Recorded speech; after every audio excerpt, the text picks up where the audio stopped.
To me, Lulo and my personal identity kind of overlaps.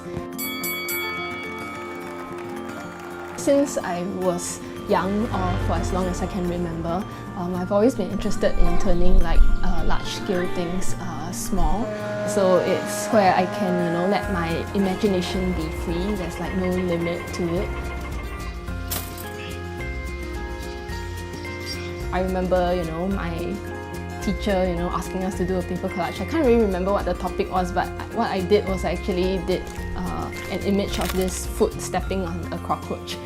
I mean, I always observe my surroundings and think of small little things that are happening, but people always just, walk past it in a sense. Just like everyday life, there's nothing interesting to it. But somehow to me, I like to kind of put like a magnifying glass, on those everyday mundane scenes. Yeah, somehow I find humor in those things. Yeah.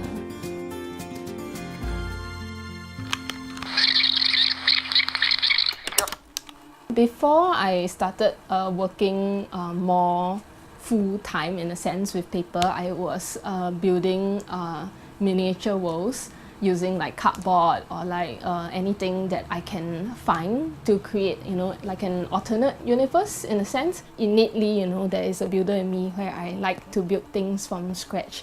Yeah, I like to create things that don't exist, or if I have an image in my mind, I want to put it across. I feel the best way for me is to do it visually by building out the sets by myself.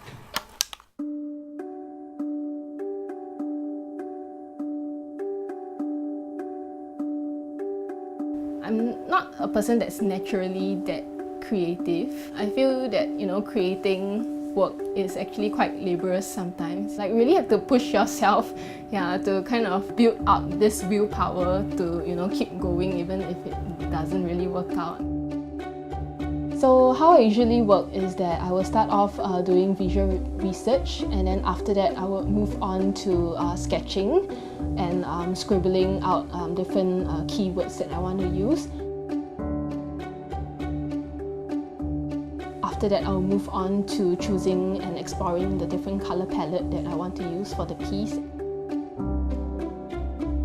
Finally, I would move on to creating the prototype. And then eventually, I would move on to actually creating the final art piece.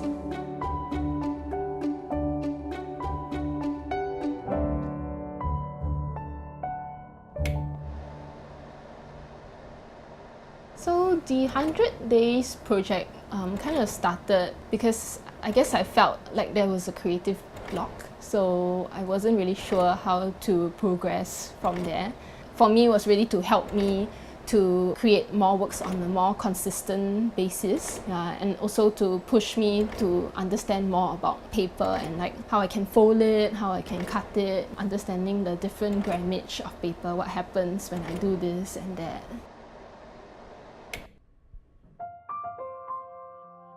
So when I was having my residency at NLB, I also had open studio sessions where people could come in, and I realized that through those open studios it actually helps to create more awareness of paper art, the medium itself. So I guess throughout that time it was a very good chance for me to see that people were still very interested in crafting and in building something with very basic tools. And I guess the biggest takeaway from the whole experience is that throughout my time there, I finally got to see my progression and evolution, as a paper artist right from the beginning all the way to where I currently am at this moment. It has brought me closer to knowing who I am as an artist and also as a person.